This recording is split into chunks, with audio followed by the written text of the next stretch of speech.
Assalamualaikum warahmatullahi wabarakatuh. Selamat pagi anak-anak. Semoga hari ini semua dalam keadaan sehat dan semangat. Hari ini kita akan belajar tentang materi dan perubahannya.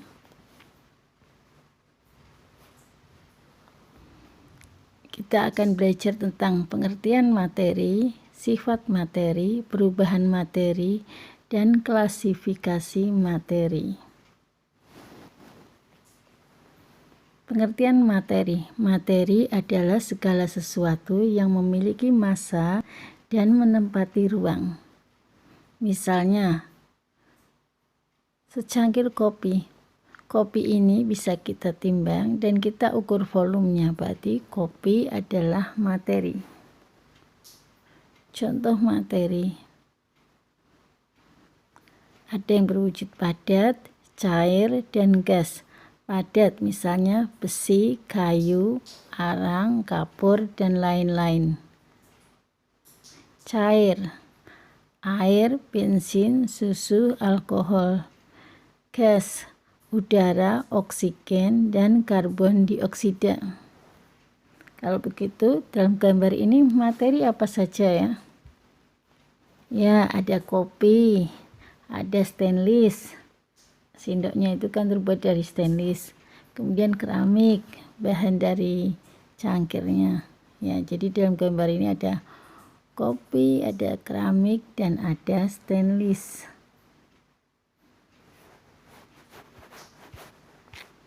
Berikutnya kita bahas sifat materi.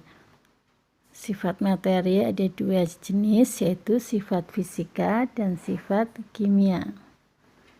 Sifat fisika adalah sifat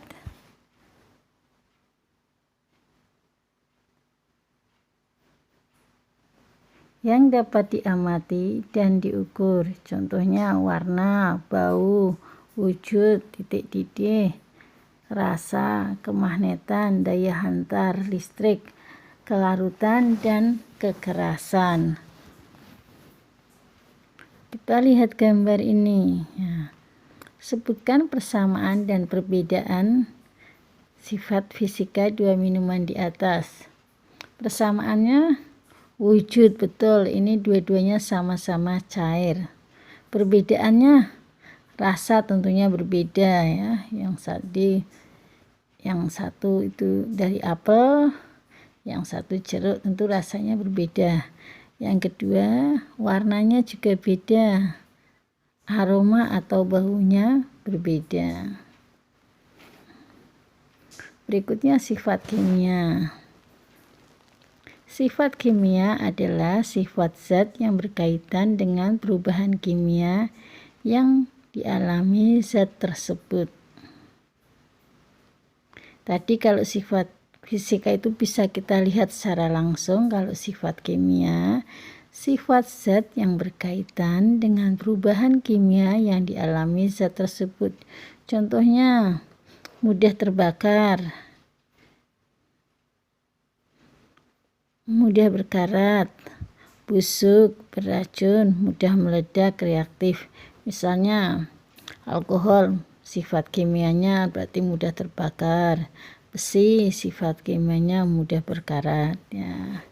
Kita lihat gambar ini, besi dan emas, apa perbedaan sifat kimianya?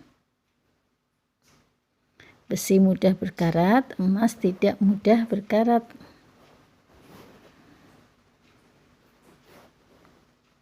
Kita lanjut ke perubahan materi. Ya, lihat gambar dulu. Es mencair, kertas terbakar. Apa hasil dari es mencair? Air. Kertas terbakar tentu ada asap dan ada abu. Air dan es masih punya sifat yang sama, tapi abu dan kertas sifatnya sudah berbeda. Berdasarkan perbedaan itu, maka perubahan materi ada dua, perubahan kimia dan perubahan fisika. Perubahan fisika adalah perubahan yang tidak menghasilkan zat baru. Contohnya, perubahan wujud, misalnya air mencair, air menguap, kapur barus menyublim, dan seterusnya. Pada gambar itu air membeku. Kemudian contoh kedua, perubahan bentuk, misalnya kayu menjadi meja. Yang ketiga, melarut. Gula larut dalam air, ya. Pada gambar itu orang membuat teh, berarti melarutkan teh dalam air. Perubahan kimia meliputi perkaratan, yaitu besi berkarat, fermentasi, misalnya pembuatan keju, pembakaran, misalnya kertas terbakar, pembusukan, itu roti membusuk, peledakan, misalnya petasan meledak. Kita lanjut ke klasifikasi materi. Pada gambar ini contoh beberapa materi. Ada besi, ada emas, susu, garam, dan gula. Materi dapat kita klasifikasi menjadi dua, yaitu zat tunggal dan campuran. Zat tunggal kita bagi jadi dua, ada unsur, ada senyawa. Campuran ada dua, heterogen dan homogen. Heterogen itu serba berbeda, homogen itu serba sama. Heterogen ada dua, koloid dan suspensi. Homogen ada satu, yaitu larutan. Sekarang kita bahas satu persatu. Unsur. Unsur adalah zat tunggal yang sudah tidak dapat diuraikan lagi menjadi zat lain yang lebih sederhana. Ada dua contoh, unsur non-logam dan unsur logam. Non-logam misalnya karbon, oksigen, nitrogen. Unsur logam misalnya besi, seng, emas. Kalian bisa cari contoh-contoh unsur lain. Pada gambar itu unsur karbon. Itu ada 3 macam. Ada serbuk karbon, ada karbon yaitu arang, dan ada berlian. Yang sebelah yang unsur logam contohnya pada gambar yaitu emas. Berikutnya senyawa. Senyawa adalah zat tunggal yang dapat diuraikan lagi menjadi zat lain yang lebih sederhana.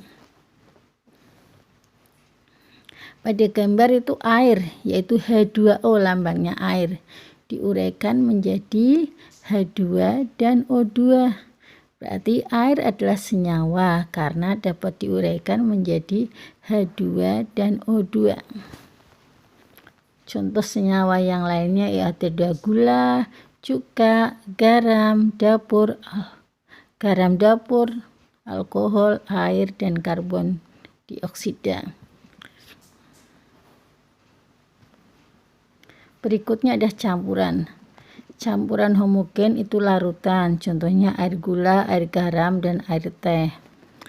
Koloid itu campuran yang tidak mengendap dan tidak larut, contohnya susu, teh, dan agar-agar. Suspensi itu campuran yang dapat mengendap atau memisah, misalnya air dengan pasir, air dan minyak. Demikian materi yang kita pelajari hari ini. Tetap semangat belajar, jangan bosan, ya, dan selalu jaga prokes kesehatan. Sekian, selamat belajar.